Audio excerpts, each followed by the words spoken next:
பொதுச் செயலாளர் வீரத்தமிழர் மக்கள் கழகம் தேனி மாவட்டம் உத்தமபாளையம் கிராமத்தை சேர்ந்த புதூர் கிராமத்தில் கடந்த 13ஆம் தேதி பிரேம்குமார் என்ற எங்களுடைய நிர்வாகி பலத்த கொலை எண்ணத்தோடு அவரை தாக்கியிருக்காங்க.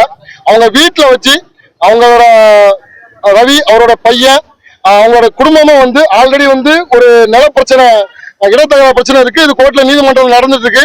அது சம்பந்தமா இவங்க இருந்தா நமக்கு எந்தவித தொல்லையா இருக்கும் அப்படின்னு சொல்லி எண்ணத்தோடு பயங்கர ஆயுதத்தோடு மண்டையோடு பெரிய அளவிற்கு வெட்டு உத்தமபாளையம் மருத்துவமனையில 17 தையல் அதை முடிச்சுட்டு தேனி தலைமை ஆஸ்பத்திரி கூட்டு போயிருக்காங்க. அங்க பார்க்க முடியாதுன்னு சொல்லிட்டு மதுரை பெரியார் ஆஸ்பத்திரி மாத்திருக்காங்க. அங்கேயும் பார்க்க முடியாது சொல்லிட்டு மதுரை மீனாட்சி மிஷன்ல இருக்காங்க.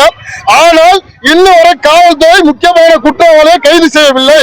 அந்த ஸ்பாட்ல பிரேம்குமாரை பின்னாடி இருந்து பிரிக்க வச்சு எப்பா இவன் இருந்தா நமக்கு பிரச்சனை இவனை நீ காலி பண்ணு சொல்லிட்டு அவங்க அப்பா விட்டுதாங்க பையன் பின்னாடி பிடிச்சிருக்கான். ஆனா சம்பந்தப்பட்ட நபரை காவல்துறை வெளியே விட்டுட்டு இன்னைக்கு குற்றவாளிக்கு சாதகமாக இங்க இருக்கக்கூடிய உத்தமபாளையத்தோட காவல் ஆய்வாளர் ரிதீஷ்கான் அவங்க செயல்பட்டு இருக்காங்க. இன்னொன்னு பாதிக்கப்பட்ட பிரேம்குமாரோட மனைவி கொடுத்த கம்ப்ளைண்ட் அங்க பதிவு பண்ணாம அவங்க ஒரு கம்ப்ளைண்ட் வச்சிருக்காங்க. எங்களுக்கு காவல்துறை ஒருதலைபட்சமா குற்றவாளிக்கு சாதகமாக செயல்படுறது போல எங்களுக்கு எண்ணம் இருக்கு. 13ஆம் தேதி நடந்து இன்னொரு முக்கிய குற்றவாளியை கைது செய்யவில்லை.